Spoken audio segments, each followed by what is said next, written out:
Saudara yang dikasihi oleh Tuhan, selamat pagi bagi kita sekalian. Kita bersyukur atas hari yang baru yang Tuhan masih percayakan bagi kita.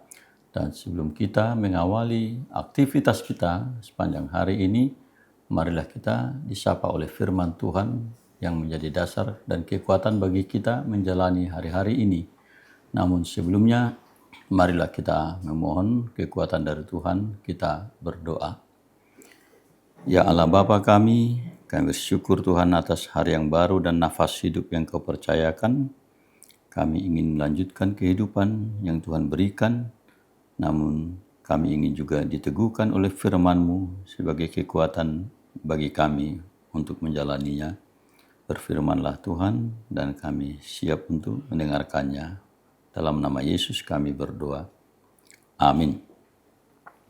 Saudara yang dikasihi oleh Tuhan, firman Tuhan yang menjadi dasar perenungan kita pada saat ini tertulis dalam kitab Bilangan pasal yang ke-27 ayat 16 hingga 17. Demikian dikatakan, biarlah Tuhan Allah dari roh segala makhluk mengangkat atas umat ini seorang yang mengepalai mereka waktu keluar dan masuk dan membawa mereka keluar dan masuk, supaya umat Tuhan jangan hendaknya seperti domba-domba yang tidak mempunyai gembala.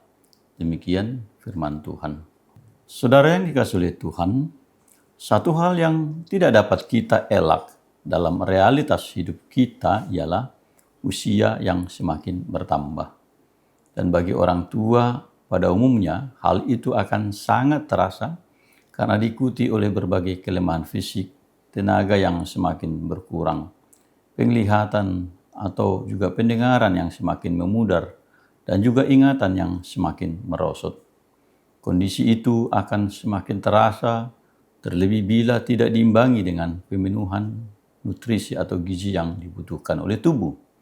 Namun, pada sisi lain, hal itu harus dipahami sebagai hal yang alamiah, pertanda bahwa generasi berjalan dalam siklus kehidupan. Orang tua akan digantikan perannya oleh orang yang lebih muda. Demikianlah hidup berjalan dalam rancangan Tuhan. Saudara yang terkasih, firman Tuhan ini merupakan ungkapan doa Musa pada masa tuanya. Ia berdoa meminta seorang penerus. Ketika Allah memberitahukan bahwa ajalnya akan segera tiba, ia mencoba memahami kenyataan itu sebagai rancangan Allah dalam kehidupannya dan umat yang dipimpinnya. Memang dalam kesempatan lain ia pernah meminta penangguhan dari Tuhan agar ia masih boleh diperkenankan memasuki tanah Kanaan. Tetapi ia tidak dapat mengubah keputusan Tuhan atas hidupnya. Dalam kesadaran akan kedaulatan dan keputusan Tuhan yang demikianlah, ia memohon dengan sungguh-sungguh supaya pekerjaan dan rencana Allah dapat terus dilanjutkan walaupun ia tidak mendapat kesempatan itu untuk menyelesaikannya. Saudara yang dikasihi oleh Tuhan, seperti apakah hidup domba-domba tanpa gembala yang dianalogikan Musa ini? Domba tanpa gembala menggambarkan kondisi hidup yang dapat tersesat, menderita, dan tak berdaya dalam ancaman bahaya. Itu sebabnya sosok gembala selalu dipahami sebagai sosok yang melindungi dan membawa kepada padang berumput hijau dan air yang tenang, sebagaimana diungkapkan oleh pemazmur. Gembala dalam pandangan Alkitab selalu menghubungkan domba gembalaan dengan kehadiran dan tuntunan Tuhan. Saudara yang dikasihi oleh Tuhan, doa Musa diungkapkan sebagai harapan agar umat Tuhan tetap dapat memiliki pemimpin. Namun, lebih daripada itu, ia sungguh-sungguh bersandar pada otoritas Tuhan yang akan menunjukkan pemimpin dalam karya besarnya atas umat yang telah dibawa oleh Tuhan keluar dari tanah Mesir. Doa Musa dalam masa tuanya menunjukkan iman dan perhatiannya yang justru tidak diarahkan pada dirinya sendiri untuk mendapatkan ketenangan dalam masa akhir hidupnya yang menjelang. melainkan fokus pada umat Tuhan dalam karya penebusannya. Saudara yang dikasihi oleh Tuhan, doa Musa juga merefleksikan kepada kita kebutuhan kita dalam realitas hidup kita saat ini, yakni sosok gembala yang menuntun kita menjalani hidup. Kita berhadapan dengan krisis gembala dan pemimpin yang sungguh-sungguh memiliki hati dan jiwa gembala, bukan saja dalam hidup bermasyarakat dan berbangsa, tetapi juga dalam konteks beragama dan bergereja. Kita merindukan sosok pemimpin yang tidak hanya mampu berretorika dan memberi harapan-harapan palsu, melainkan sosok yang sungguh-sungguh memahami kebutuhan dan menawarkan solusi bagi pergumulan hidup kita yang dari hari ke hari terasa semakin kompleks dan rumit. Hanya orang-orang yang memiliki relasi dengan Tuhan dan mereka yang memiliki spiritualitas yang baik yang dapat memenuhi kebutuhan dan keinginan itu. Saudara yang dikasihi oleh Tuhan, doa Musa sesungguhnya merefleksikan pemeliharaan dan perhatian Tuhan atas kita, sebagaimana juga Tuhan Yesus memelihara dan menuntun kita sebagai umat gembalaannya. Dalam masa pelayanannya, Yesus menunjukkan kepedulian atas orang banyak dan tidak membiarkan mereka tanpa gembala. Maka tergeraklah hatinya oleh belas kasihan kepada mereka, karena mereka seperti domba yang tidak mempunyai gembala.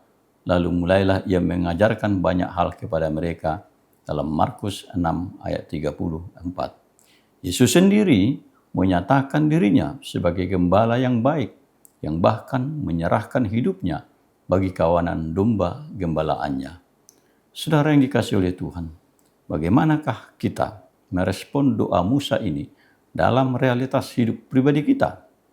Kita memahami bahwa kerinduan dan permohonan Musa ini adalah juga kerinduan kita secara pribadi, agar kita terus hidup dalam tuntunan Tuhan Gembala yang agung. Terlebih dalam menghadapi arus dunia yang penuh dengan tantangan dan banyaknya seteru yang dapat mengancam hidup kita. Nyanyian dengan ungkapan berikut ini mengingatkan kita pada kerinduan dan permohonan akan sosok Tuhan yang akan menuntun kita kalau kita baca dalam Kidung Jemaat 413. Tuhan, pimpin anakmu agar tidak tersesat. Akan jauhlah seteru bila kau tetap dekat. Tuhan, pimpin arus hidup menderas agar jangan ku sesat. Pegang tanganku erat. Inilah juga nyanyian dan pengharapan kita kepada Tuhan. Amin. Kita berdoa. Bapa dalam surga, terima kasih atas sapaan firman-Mu. Teguhkan kami menjalani hidup, terutama dalam kondisi di mana dunia semakin sulit dijalani dengan berbagai ketidakpastian. Kami rindu sosok Tuhan yang menjadi gembala bagi seluruh perjalanan hidup kami. Engkaulah juga yang meneguhkan anak-anak-Mu ketika badai kehidupan, tantangan dan pergumulan menghadang di depan, agar kami terus bersandar pada Tuhan yang menuntun seluruh gerak hidup kami. Terpujilah Engkau Tuhan. Dalam Kristus Yesus kami berdoa. Amin. Anugerah Tuhan kita Yesus Kristus, kasih setia dari Allah Bapa, dan persekutuan dalam kuasa Roh Kudus-Nya menyertai kita sampai selama-lamanya. Amin.